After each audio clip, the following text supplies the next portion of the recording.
Hello viewers, আসসালামু আলাইকুম। Welcome to my channel. আজকে আপনাদেরকে দেখাতে যাচ্ছি হাতে মাখা গরুর মাংস। এই হাতে মাখা গরুর মাংস এত সহজ উপায় আপনাদেরকে দেখাবো, আপনারা কল্পনা করতে পারবেন না। দুর্দান্ত স্বাদের এই হাতে মাখা রেসিপিটা একবার শুধু ট্রাই করে দেখুন।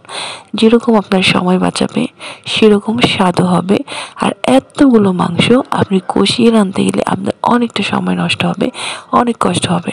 তো আপনারা যদি হাতে মেখে এটাকে বসিয়ে দেন তাহলে চিন্তা করতে পারবেন না কতটা সহজে এত মজাদার গরুর মাংস পেয়ে যাচ্ছেন। তাহলে বলেই দিচ্ছি কী কী দিয়েছি এখানে। তো দিয়েছি আমি লাল মরিচের গুঁড়ো, এখানে আমার 5 কেজি পরিমাণ মাংস আছে। আর এই মাংসর জন্য আমি এখানে দিয়েছি লাল মরিচের গুঁড়ো 3 টেবিল চামচ, হলুদের গুঁড়ো 3 টেবিল চামচ, ধনিয়ার গুঁড়ো 3 টেবিল চামচ, আদা রসুন দিচ্ছি সেটাও 3 টেবিল চামচ।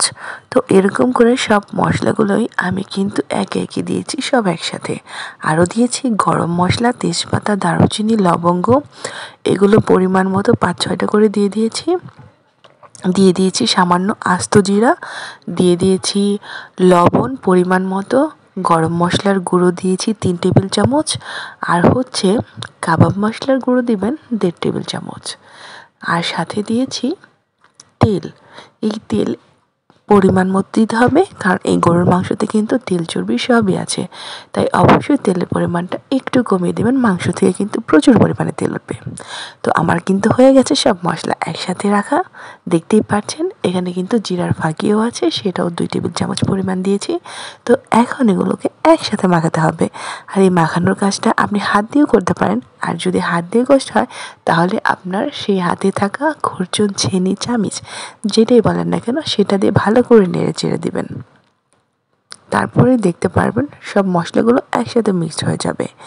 আর পেঁয়াজ কিন্তু আমি দিয়েছি, পেঁয়াজের কথাটা আমি কিন্তু বলতে ভুলে গিয়েছিলাম, বলে দিচ্ছি। পেঁয়াজ কুচি দিয়েছি এখানে, পেঁয়াজ কুচি দেখতেই পাচ্ছেন 5 কেজি এই মাংস, তার জন্য আমার কিন্তু পেঁয়াজ কুচি অনেকগুলো পরিমাণই লাগবে।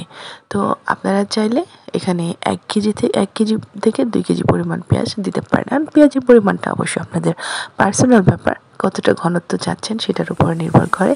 তো যাই হোক, ভালো করে মেখে আমি কিন্তু এগুলোকে বারবার কষিয়ে দিচ্ছি, নেড়ে দিচ্ছি, ঢেকে দিচ্ছি। তো এমন করে করে আমি কিন্তু এই তরকারিটা একদম শেষ পর্যায়ে এনে ফেলেছি। আপনারা দেখতেই পাচ্ছেন এর কালার কতটা সুন্দর হয়েছে। আপনারা কি ভেবেছেন শুধু কষিয়ে রান্নলে গরুর মাংস মজা হয়? না, হাতে মাখিয়ে এতগুলো মাংস আর এতটা কম কষ্টে কল্পনাই করা যায় না। দেখতেই পাচ্ছেন কতটা সুস্বাদু দেখতে মনে হচ্ছে। উপকরণও কিন্তু আমি সেরকম একটা বেশি দিইনি, খুব কম ইনগ্রেডিয়েন্ট দিয়ে কিন্তু আমি তরকারিটা রান্না করেছি। যদি আপনাদের ভালো লেগে থাকে তাহলে অবশ্যই আমার চ্যানেলটাকে subscribe, follow, like, comment, share. Okay, আল্লাহ হাফিজ, আসসালামু আলাইকুম।